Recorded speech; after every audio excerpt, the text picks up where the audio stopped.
Hello et bienvenue dans une nouvelle vidéo.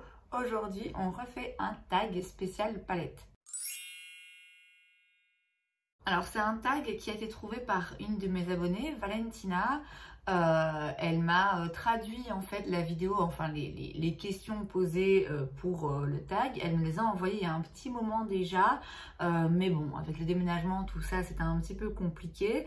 Donc là, j'ai enfin pris le temps de prendre note de la liste des 10 questions donc on va se poser ensemble sur les palettes. Et je vais reproduire ce tag. Le tag s'appelle donc Folle des palettes. Je pense que ça me correspond bien. Et il y a 10 questions auxquelles je vais essayer de répondre. Et puis, je vous invite à le reproduire si ça vous intéresse. Et encore un grand merci à Valentina pour sa suggestion. Alors, la première question, je ne vais pas y répondre.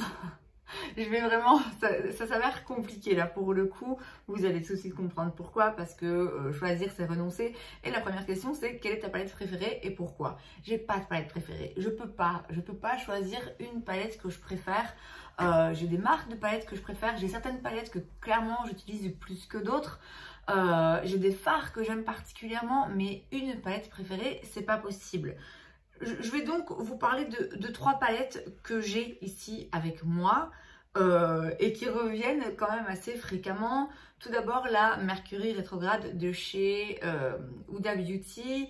C'est une de mes palettes préférées, surtout par rapport à la valeur sentimentale qu'elle a en fait. Parce que c'est une palette qui m'a accompagnée dans des moments très importants, très marquants de ma vie, qui du coup est raccroché à plein de bons souvenirs, qui m'a porté chance un nombre incalculable de fois.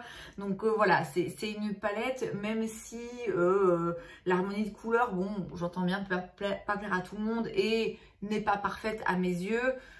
Voilà, il y a un attachement émotionnel et en plus de ça, c'est quand même une palette que je trouve très jolie. J'ai aussi envie de parler de la Biba de chez Natasha Denona de par sa facilité en fait à utiliser. Les fards Natasha Denona, on y reviendra, je les aime beaucoup. C'est une palette de neutre qui s'utilise facilement au quotidien, qui se travaille bien. Vous avez là tout ce qu'il vous faut pour créer des looks vraiment de tous les jours sans trop d'efforts et qui seront toujours très flatteurs. Bon, après, c'est vrai qu'il n'y a pas non plus des lumineux très spéciaux, des teintes très spéciales. Raison pour laquelle j'ai aussi envie de parler de ma Mothership, c'est la numéro 5 je pense, la Bronze Seduction, parce que c'est une palette que j'utilise beaucoup en ce moment, bon parce que c'est une des rares palettes que j'ai avec moi, parce que vraiment les fards là spéciaux de chez Pat, ils sont uniques en leur genre et c'est vrai qu'à chaque fois ils font leur petit effet, donc c'est quand même une palette, en tout cas des fards que j'aime beaucoup. Mais je vous l'ai dit, choisir ma palette préférée, je peux pas. Vraiment, je peux pas. Donc, je passe mon tour pour la première question. Le mieux que je puisse faire, c'est de vous parler d'une petite sélection de palettes là que, de toute évidence, j'aime beaucoup puisque j'ai choisi d'emporter avec moi. La deuxième question, c'est ce que tu n'aimes pas, ce qui te dérange dans une palette. Et alors moi, une chose que j'ai en horreur, c'est quand les fards ont des tailles ou des formes différentes. Quand vous avez des fards en forme de losange, et puis rond, et puis carré, et ah, c'est fun. Non, c'est pas fun, non. Je suis à la limite d'avoir des tocs, moi, pour ce genre de truc. Vraiment, je ne peux pas. Moi, j'aime bien que tous les fards aient la même taille, la même forme, qu'ils soient bien rangés. Les espaces morts aussi dans les palettes, je trouve ça très angoissant. Quand il y a des palettes qui sont faites d'une certaine façon, qui fait que vous avez des trous à des moments, enfin, non, juste faites une palette, voilà, c'est pas compliqué. Vous faites des fards carrés, rectangles, vous les alignez. Voilà, il n'y a pas à chercher à midi à 14 h.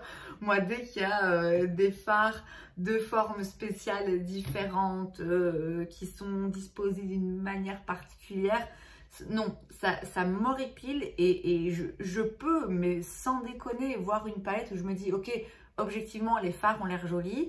Si elle est rangée comme ça de façon bizarre, ça peut m'empêcher de l'acheter, quoi, carrément. La troisième question, quelle est l'harmonie de couleurs qui te donne envie d'acheter une palette? Alors, c'est de nouveau un peu difficile à répondre, vraiment une réponse unique, parce que ça dépend, j'aime des harmonies très différentes. J'ai déjà fondu devant des harmonies très colorées et d'autres beaucoup plus neutres. Je pense que globalement, ce qui va accrocher mon regard, c'est les paillettes.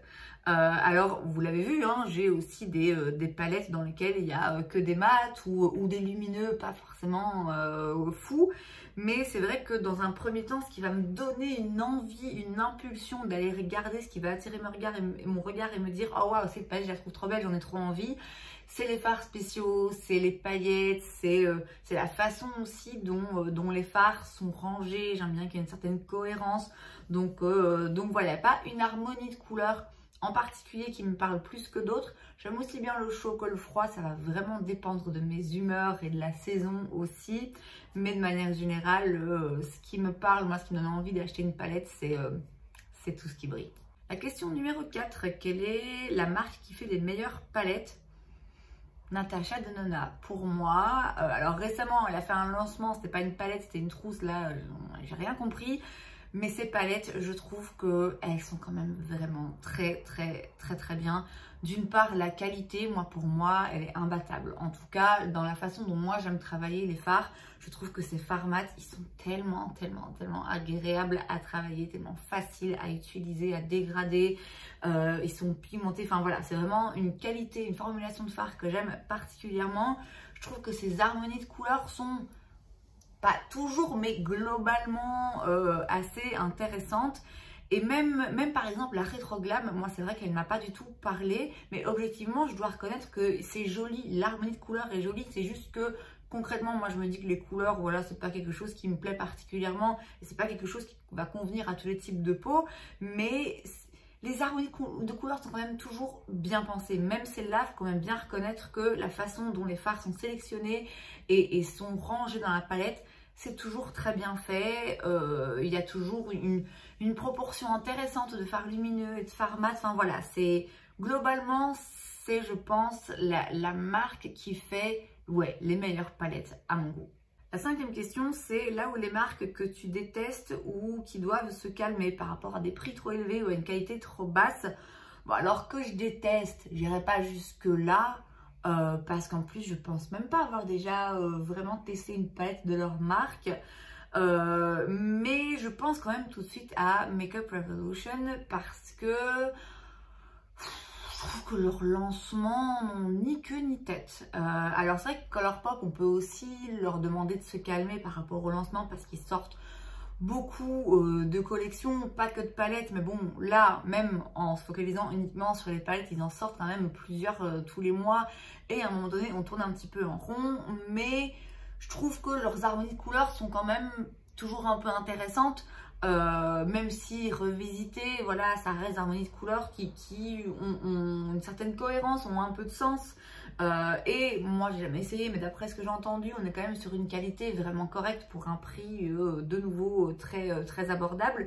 Makeup Revolution, certes c'est un prix abordable, mais, et là je dis juste, je répète ce que j'ai entendu, j'ai cru comprendre que la qualité n'est pas forcément toujours au rendez-vous, que c'était un petit peu qui tout double. Après je vous l'ai dit, je les ai jamais testé moi-même, donc je vais pas me prononcer sur ah ben tiens ils ont une qualité pourrie, ça je le dirai pas parce que j'en sais rien. Ce qui me dérange dans les palettes Makeup Revolution, c'est la cadence à laquelle ils sortent des collections, et c'est surtout le fait que, comme j'ai dit, les collections n'ont ni queue ni tête. C'est des palettes où vous avez 40 fards, il y en a 10 qui sont les mêmes, c'est rangé n'importe comment, c'est toujours les mêmes palettes en fait. Donc ils vont sortir des collections sur des thèmes, que ce soit sur un dessin animé, sur une série, sur une marque de biscuits, j'en sais rien, enfin voilà, sur tous les thèmes possibles et imaginables. Mais les palettes se différencient pas en fait, elles sont vraiment interchangeables. Il n'y a pas d'harmonie de couleurs bien précise pour un thème bien précis. Donc c'est pas une marque que je déteste, mais leur lancement de palette Makeup Revolution, vraiment je comprends pas et je trouve ça toujours, bon, ça me dépasse. La palette la plus ancienne que tu continues à utiliser, alors c'est un peu compliqué parce que je vous l'ai dit, j'ai très peu de choses ici avec moi pour le moment, mais en essayant de creuser un petit peu ma mémoire et de visualiser ma collection, je pense qu'une palette que j'ai quand même depuis un bon moment et que je continue à utiliser, à avoir envie d'utiliser, ce serait la Sultry de chez Anastasia Beverly Hills. C'est une des premières palettes que j'ai achetées quand j'ai redécouvert ma passion pour le make-up il y a maintenant quand même quelques années. Et c'est une palette que je continue à utiliser. D'une part parce que c'est vrai qu'il y a aussi un petit attachement émotionnel à cette palette qui est lié à quelques souvenirs, mais aussi parce que c'est vraiment une palette que j'aime beaucoup. Et BH fait aussi des fards que j'aime bien, une qualité, une formulation qui moi me convient, qui convient pas à tout le monde mais que moi j'apprécie. Et cette palette en particulier, bon, elle a plein de paillettes, forcément ça me parle. C'est des fards métalliques hyper intenses, pas hyper facile à travailler, ils font un peu des chutes et tout. Mais moi c'est un prix que je suis prête à payer et que je paye régulièrement. Parce que c'est vrai que c'est une palette que, ouais, assez régulièrement quand même. Même si parfois je me retiens parce qu'il faut que je change un peu, j'ai au moins envie de l'utiliser. Et je pense à l'un ou l'autre fard de cette palette que j'ai envie de mettre sur mes paupières. Question numéro 7, la dernière palette que tu as achetée. Et pourquoi? Je pense que la dernière palette que j'ai achetée, c'est la Dark Fantasy de chez Beauty Bay. Et je l'ai achetée parce qu'en fait, elle était dans une box. Donc, c'est pas la palette que j'ai achetée volontairement, je dirais. C'est pas, tiens, j'ai acheté cette palette parce que je voulais particulièrement cette palette. Mais j'avais acheté une box Beauty Bay dans laquelle il y avait plein d'articles à un prix du coup vachement intéressant. Il y avait une remise supplémentaire il me semble, enfin bref, donc du coup c'était l'occasion. Cette palette se trouvait dans la box et ça tombait bien, même si j'avais pas forcément envie de base d'acheter cette palette. Finalement j'en ai été très contente parce que c'est une harmonie de couleurs un peu particulière qui me sort de ma zone de confort et que j'ai pas ailleurs, j'ai pas dans une autre palette forcément. Donc c'était assez intéressant. Donc voilà, c'est la dernière palette que j'ai achetée et je l'ai achetée parce qu'elle était dans une box et que du coup ça faisait sens pour moi de la prendre avec cette palette puisque ben voilà, comme j'ai dit, ça me permettait de tester quelque chose de différent sans acheter vraiment forcément cette palette rien en elle-même quoi. Question numéro 8, la palette dans ta wishlist que tu achèteras bientôt. My Dream de chez Natasha Denona. Alors les palettes dans ma wishlist, il y en a mais un nombre incalculable. Mais celle-là, c'est vrai que bah, c'est une des plus récentes de Natasha Denona. C'est une qui m'a vraiment parlé. Il y a un fard duochrome, chaque fois que je passe devant, j'ai envie de l'utiliser. Donc ouais, celle-là, je pense que très bientôt, je me la prendrai parce que voilà, non seulement l'harmonie me plaît mais en plus Natasha Denona, donc je sais que la qualité sera au rendez-vous. Je sais que je l'utiliserai pour des looks au quotidien, pour des looks aussi un peu plus fun parce qu'il y a plein de fards pailletés et tout, donc ouais. La My Dream Natasha Denona, ça fait un petit moment déjà que je me retiens et je vais plus pouvoir me retenir longtemps. La question numéro 9, la palette que tu as achetée pendant le Black Friday. Alors le Black Friday c'est quand même il y a un petit moment. Je pense pas que j'avais forcément acheté des trucs, je m'en rappelle pas trop. Je vais changer un petit peu la question parce que bon, le Black Friday là c'est plus vraiment d'actualité et je vais plutôt dire la palette que j'ai achetée parce que c'était en promotion, parce que c'était en solde, parce qu'il y avait une offre quelconque. Et dans ce cas là ce sera la Circle Loco de chez Natasha Denona que j'ai acheté parce qu'elle était à 50 ou 70%, je sais plus, et que très sincèrement au prix plein je l'aurais jamais acheté parce que c'est une harmonie de couleurs très colorée avec des couleurs très vives avec pas mal de bleu et moi les bleus c'est pas vraiment ce que je préfère. Donc de base, même si c'est Natasha Denona, c'est vrai que c'est pas sa palette qui me parlait le plus, qui m'intéressait le plus, et c'est vraiment un achat que j'ai fait parce que je me suis dit bon, là finalement elle va te revenir à grand chose par rapport au prix de base et par rapport à la qualité que je sais que c'est. Donc voilà, ça c'est une palette que j'ai acheté, que j'aurais pu acheter pendant le Black Friday, que j'ai acheté parce qu'elle était en promotion et que du coup bah, ça valait un petit peu plus le coup à mes yeux, mais que j'aurais pas acheté en dehors de solde quelconque. Et enfin la question numéro 10, penses-tu que tu as un problème et veux-tu le résoudre? Alors non. Non, j'ai pas de problème. J'en ai eu un pendant un moment. Je m'en suis rendu compte et je l'ai résolu.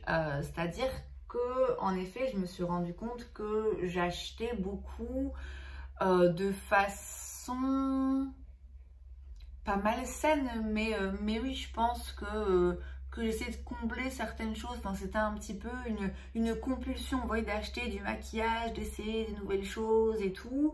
Et que je me suis rendu compte que finalement, c'est pas sain et c'est pas nécessaire et c'est pas tenable sur le long terme non plus financièrement parlant, et par rapport aussi à la surconsommation et au fait que j'essaie de faire un petit peu gaffe quand même dans beaucoup de domaines de ma vie. J'essaie de faire gaffe à ce que je fais par rapport à l'environnement, aux choses qu'on produit, aux déchets, etc.